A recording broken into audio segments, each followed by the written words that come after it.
E aí, pessoal, no vídeo de hoje vamos falar sobre a Vila Bree e as terras que ficam no entorno dela, incluindo as outras vilas da região e a Floresta Chat. Antes de começar, aproveitem, já deixem um like e se inscrevam no canal. Tendo dito isso, vamos ao nosso conteúdo de hoje. Bree é uma grande vila localizada na face oeste de uma colina imediatamente ao leste da encruzilhada entre a Grande Estrada, que corta a Terra-média, no sentido leste-oeste, e o Caminho Verde, que atravessa Eriador, no sentido norte-sul. Ao oeste da vila ficam as Colinas dos Túmulos, a Floresta Velha e o Condado, enquanto mais ao norte ficam as terras ermas e desoladas que pertenciam no passado ao reino de Arthedain, incluindo sua antiga capital Fornost. Ao leste se situa a Floresta Chat, o Pântano dos Mosquitos e as Colinas do Vento. Ao sul ficam as Colinas do Sul, a Passagem de Andrat e a região mais ao sul das Colinas dos Túmulos, incluindo a antiga capital do reino de Cardolan, Tirnigothad. Além da própria Vila Bree, a região possui outras vilas menores que ficam ao entorno da colina, como Archet ao leste, Combe ao nordeste e Stedel a sudeste. Seguindo a Grande Estrada para o leste, se encontrava uma estalagem abandonada, também conhecida como a Estalagem Esquecida, que era a última antes das Terras Solitárias, região erma ao leste de Eriador, que ia até as proximidades de Valfinda. Uma nota aqui importante é que Eriador significa exatamente as Terras Solitárias, mas essa região específica também leva esse nome. A história de Bree começa nos dias antigos, quando os anões usaram a região como acampamento no meio do caminho entre Khazad-dûm e os seus reinos nas Montanhas Azuis, como Belegost e Nograd. Foram eles, inclusive, que abriram a Grande Estrada, que se tornou uma das primeiras rotas comerciais da Terra-média. Já após a criação do Sol e da Lua, na Primeira Era, as colinas da região passaram a receber vários humanos que viajavam em direção ao oeste da Terra-média. Os povos que dariam origem aos Edain e aos Middlemen viveram por algum tempo nesse lugar e construíram, nas colinas mais a oeste, os seus túmulos, com suas grandes estruturas megalíticas. Aqueles que entre eles dariam origem aos povos de Halet, Marak e Beor, acabaram partindo para o oeste, atravessando as Montanhas Azuis e chegando a Beleriand. Eles ficariam conhecidos mais tarde como os Edain, os amigos dos Elfos, que mais tarde dariam origem aos Dúnedain, os habitantes de Númenor. Já os outros que ficaram se estabeleceram nas colinas, fundando depois de muito tempo a cidade que ficaria conhecida como Tirnigothad. Durante a Segunda Era, a região conseguiu sobreviver aos ataques de Sauron durante a guerra deste contra Eregion e posteriormente acabou se tornando uma zona de colonização númenoriana, já que os Dúnedain passaram a habitar em várias áreas de Eriador, a partir de Vinialond, porto que mais tarde se tornaria conhecido como Londdaer.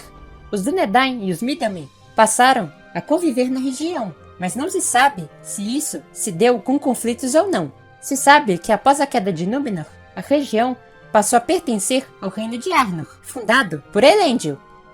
Durante o início da Terceira Era, a região continuou sob domínio dos reis de Arnor, herdeiros de Isildur, filho de Elendil. Porém, em 861, o reino se dividiu em três: Arthedain, Cardolan e Rhudaur, e a região que se tornaria Bree passou a pertencer ao reino de Cardolan, o que fez de Tirnigothad sua capital. O reino também possuía cidades importantes como Londdaer e Tarbad, sendo provavelmente o mais comercialmente dinâmico dos três novos reinos que surgiram após a divisão. Porém, durante o segundo milênio da Terceira Era, Cardolan sofreu vários ataques por parte do rei bruxo de Angmar e de Rhudaur. Eles então acabaram se reintegrando ao reino de Arthedain, formando uma união para tentar resistir. Mas isso não foi o suficiente, já que em 1409, o rei bruxo, após destruir a fortaleza do Topo do Vento, levantou um implacável cerco contra Tirnigothad, destruindo completamente a cidade. Boa parte de seus habitantes pereceu no ataque, mas o pior estava por vir. O rei bruxo fez erguer os mortos, tanto os mortos na batalha, quanto os mortos dos antigos túmulos, fazendo eles assombrarem Tirnigothad e as colinas ao seu entorno. Esses mortos se tornariam conhecidos como as criaturas tumulares. Junto com eles também se encontravam alguns espectros que foram no passado pessoas feridas pelas armas dos Nazgûl, que futuramente se tornariam conhecidas como Lâminas Morgûl. Os sobreviventes do massacre e desse levante de mortos-vivos fugiram e se refugiaram mais ao norte, numa colina a oeste da encruzilhada, sob a proteção do rei de Arthedain. Eles então fundaram a Vila Bree e as outras 3 vilas da região, Archet, Combe e Stedel. As vilas conseguiram sobreviver à queda de Arthedain, sendo beneficiadas pela destruição posterior de Angmar. Elas acabariam recebendo, nos próximos séculos, um grande fluxo de imigrantes da Terra Parda e passariam a ser habitadas também por hobbits, parentes daqueles que viviam no condado. Graças à localização estratégica, às margens da Grande Estrada, a vila ganhou dinamismo comercial, numa época em que a maior parte da Terra-média se encontrava com sua economia em colapso. A maior parte dos comerciantes e viajantes que passavam pela estrada, muitos deles anões, frequentavam a estalagem do Pônei Saltitante, o grande ponto de encontro da região. Foi lá que Gandalf conheceu Thorin Escudo de Carvalho, quando ambos buscavam alguma maneira de lidarem com o dragão Smaug da Montanha Solitária. Tal encontro acabaria dando origem a todos os acontecimentos narrados em O Hobbit. Mais tarde, Gandalf usaria o local como ponto de encontro com Aragorn.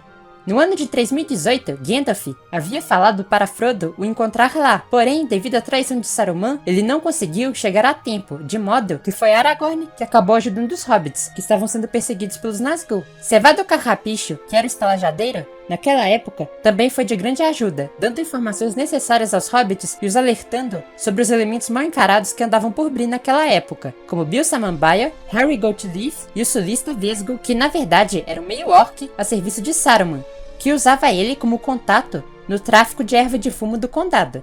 Inclusive, após os hobbits deixarem Bree, escoltados por Aragorn, se despistando pela Floresta Shet, estes 3 mal encarados se juntaram aos rufiões que acampavam ao entorno das vilas, lançando ataque contra elas durante o ano de 3019, o que custou a vida de 5 homens de Bree. Após esses acontecimentos, eles se juntaram aos outros homens de Saruman, que estavam infiltrados no condado.